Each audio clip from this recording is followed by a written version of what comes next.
बच्चों, आज हम एनिमल किंगडम का अगला टॉपिक उसी में कंटिन्यूअस पोरीफेरा का वर्णन करेंगे।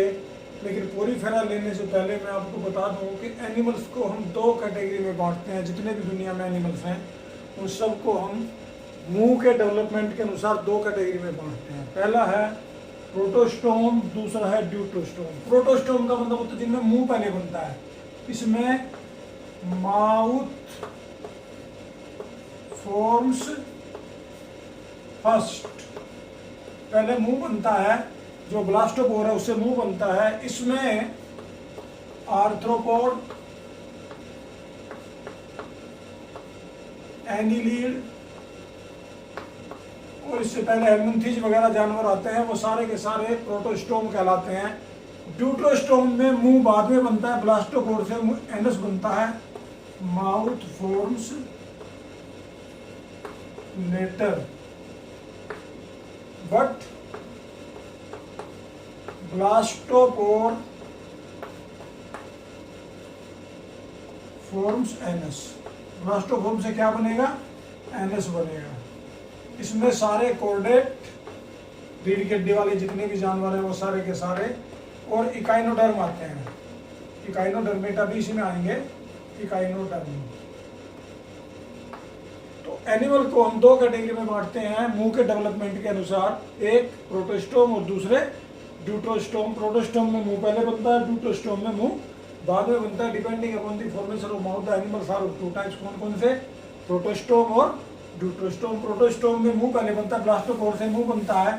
ऐसे जानवरों को प्रोटोस्टोम कहते हैं। इसमें एनिलिडा, इसके अलावा आर्थ्रोपोडा, हेलमिंथीज, ये जानवर आते हैं। ड्यूटोस्टोम में मुंह बाद में बनता है। मैंने आपको पहले लेक्चर में बताया था कि सेलुलर लेवल और टिश्यू लेवल, जिनमें सेल से टिश्यू नहीं बनता उन्हें कहते हैं cellular level of organisation. Cellular level of organisation किस में पाया जाता है? केवल स्पंज में। इस फाइलम को हम कहते हैं पोरीफेरा। ये फाइलम है पोरीफेरा। तो सबसे पहला एनिमल का फाइलम आता है पोरीफेरा, जिसमें सेलुलर लेवल है। पोरीफेरा के कुछ लक्षण हैं जिनका मैं अब जिक्र करूंगा। पहला करैक्टर है इनका, ये मोस्टली सारे के सारे मैराइन है। मैराइन किसको कहते हैं आप जानते हो? What do mean by marine animals? Marine animals वो होते हैं जो केवल समुद्र में पाए जाते हैं। ये मोस्टली मैराइन है। ज्यादातर जानवर मैराइन है। ज्यादातर जानवर कहाँ पाए जाते हैं? समुद्र में पाए जाते हैं। दूसरा, ये सभी डिप्लोब्लास्टिक हैं। मैंने पहले जिक्र किया था डिप्लोब्लास्टिक क्या होता है, जिनमें दो जर्मिनल लेयर हैं, एक्टोडर्म और एंडोडर्म। मीजोडर्म इनमें नहीं होती। तो ऐसे जानवर जो डिप्लोब्लास्टिक हैं, जिनमें दो जर्मिनल लेयर हैं, उनको हम कहेंगे। तीसरा, जैसे कि नाम है सेल। सेल का एग्रीगेशन है, टिश्यू नहीं बनते। सेल है but tissue do not forms. Tissue do not forms. एक आप नाम देख रहे होंगे पोरीफेरा। ये पोरीफेरा का मतलब क्या होता है? Pores on the body. ये सबसे इंपॉर्टेंट कैरेक्टर है इनका। पूरी बॉडी में पोर्स होते हैं। पोर्स ऑन द बॉडी, ये इनके कैरेक्टर्स हैं। आपको ये सारे कैरेक्टर याद करने हैं तो आपको पता लग जाएगा किस फाइलम के कौन कौन से कैरेक्टर। तो चार कैरेक्टर मैंने लिखे, मैराइन, डिप्लोब्लास्टिक, सेलुलर ऑर्गेनाइजेशन और चौथा पोर्स ऑन द बॉडी। अगला कैरेक्टर इनका आता है, पांचवा कैरेक्टर, इनमें एक स्पेशल टाइप की सेल पाई जाती है जिन्हें हम कहते हैं कोएनोसाइट्स। कोएनोसाइट्स ये एक विशेष सेल है जो केवल इस ग्रुप में पाए जाते हैं और कहीं आपको कोएनोसाइट्स नहीं मिलेंगी। These are the special type of cell, these are present in the inside the body. छठा कैरेक्टर है, इनमें एक वाटर कैनाल सिस्टम पाया जाता है। वाटर कैनाल सिस्टम, पानी अंदर आता है उसमें से और उसी में से बाहर निकल जाता है कैनाल सिस्टम से, और उसमें से जो कुछ भी बैक्टीरिया वगैरह है उसको ये इन्वेस्ट कर लेते हैं। सातवां कैरेक्टर है, ये सभी बाइसेक्सुअल होते हैं। मेल फीमेल एक में ही होता है। 8वां करेक्टर, जितने भी स्पंज है वो सभी, उनमें high power of regeneration, high power of regeneration. अगर आप इसको काट दें तो 1 से 2 बन जाएंगे।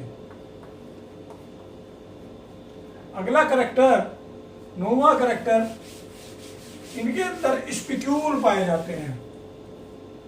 शरीर के अंदर स्पिक्यूल, छोटे छोटे ऐसे कांटे से इस तरह के स्पिक्यूल होते हैं। और स्पिक्यूल किस किस के होते हैं? किसी में कैल्शियम के होते हैं, किसी में सिलिका के होते हैं, किसी में स्पॉन्जीन के। 3 तरह के स्पिक्यूल होते हैं। आगे क्लासिफिकेशन में भी हम इसको वर्णन करते हैं। इसके अलावा इनमें सेंस ऑर्गन नहीं होते, sense organ absent, nervous system absent, ना ब्रेन है ना ही नर्व है, नर्वस सिस्टम एब्सेंट, नर्व नहीं होती। सेक्सुअल रिप्रोडक्शन में लार्वा बनता है, ऐसे डेवलपमेंट को हम कहते हैं डायरेक्ट, वो इनडायरेक्ट। इनडायरेक्ट डेवलपमेंट जिसमें लार्वा बने, मैंने पहले लिया था। अगर लार्वा नहीं बनता तो डायरेक्ट डेवलपमेंट, लार्वा बनता है तो इनडायरेक्ट डेवलपमेंट।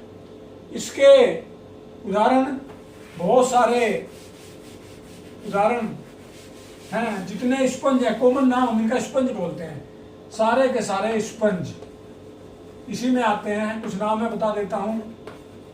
ओलिन्थस, एस्कन, यूप्लेक्टेला, साइकन,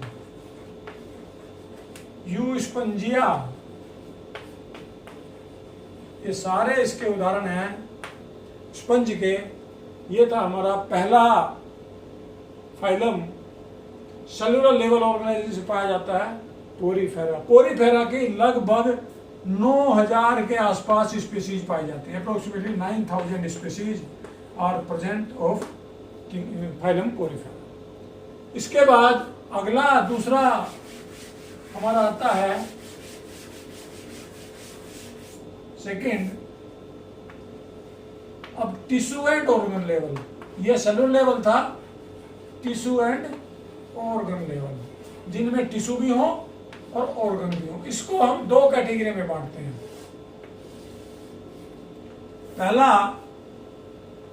जिनमें केवल टिश्यू होते हैं, ऑर्गन नहीं होते।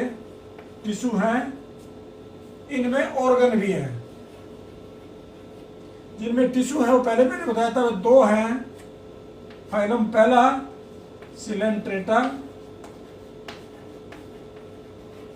और दूसरा है टीनोफोरा। इसमें सी साइलेंट है, ध्यान रखें, टीनोफोरा। और ऑर्गन सिस्टम वाले में फिर हम आगे क्लासिफिकेशन करते हैं। इन सब में ऑर्गन सिस्टम है, इनका क्लासिफिकेशन करते हैं सिलोम के बेस पे। सूडोसिलोमेट,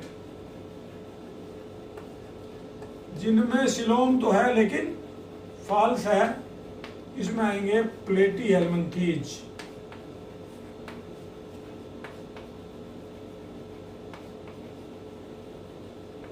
दूसरे जिनमें हीमोसिलोथील है, हीमोसिलोमेट,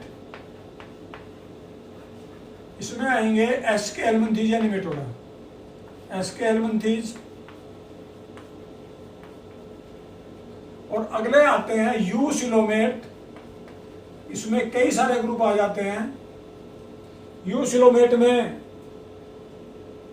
आगे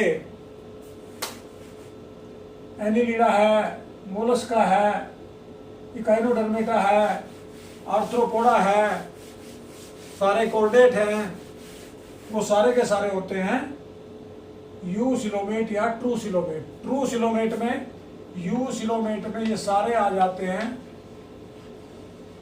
इनका जिक्र सबका हम अगले लेक्चर में करेंगे। अभी आज के लिए पोरीफेरा, इसको आप ध्यान से देखें। Thank you, have a nice day.